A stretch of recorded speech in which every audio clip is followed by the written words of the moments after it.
Welcome to our final lecture in this comprehensive course on human rights. We have journeyed through the philosophical foundations, explored international and regional laws, and examined pressing contemporary issues. Today we will focus on a critical component for ensuring that human rights are more than just words on paper: education and awareness. Why human rights education matters. Human rights education is the process of equipping people with the knowledge, skills, and values they need to understand, defend, and promote human rights. It's about fostering a culture of respect for human dignity and empowering individuals to claim their rights and advocate for others. HRE is essential for several reasons. Empowerment.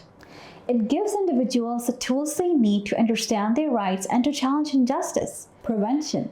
By fostering a culture of respect for human rights, HRE can help prevent human rights violations before they occur. Social change. HRE can empower individuals to become agents of change, working to create a more just and equitable society. Sustainable development.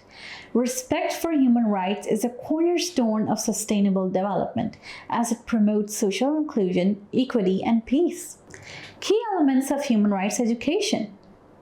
Effective HRE includes a variety of elements. Knowledge. Learning about the history and development of human rights, the key international and regional human rights instruments, and the different categories of human rights. Skills. Developing critical thinking, communication, advocacy, and conflict resolution skills to effectively promote and defend human rights. Values. Cultivating values of respect, empathy, tolerance, and non-discrimination. Action. Encouraging individuals to take action to promote and protect human rights in their own communities and beyond. The role of different actors in HRE.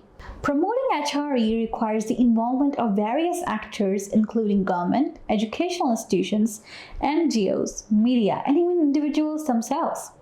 As we conclude this course, I hope you have gained a deeper understanding of human rights, their history, their challenges, and the many ways in which they are being promoted and protected around the world. But knowledge alone is not enough. True progress on human rights requires action. I encourage you to use the knowledge and skills you have gained in this course to become an advocate for human rights in your own community and beyond. Remember, even small actions can make a big difference. Together, we can build a world where everyone's rights are respected, protected, and fulfilled.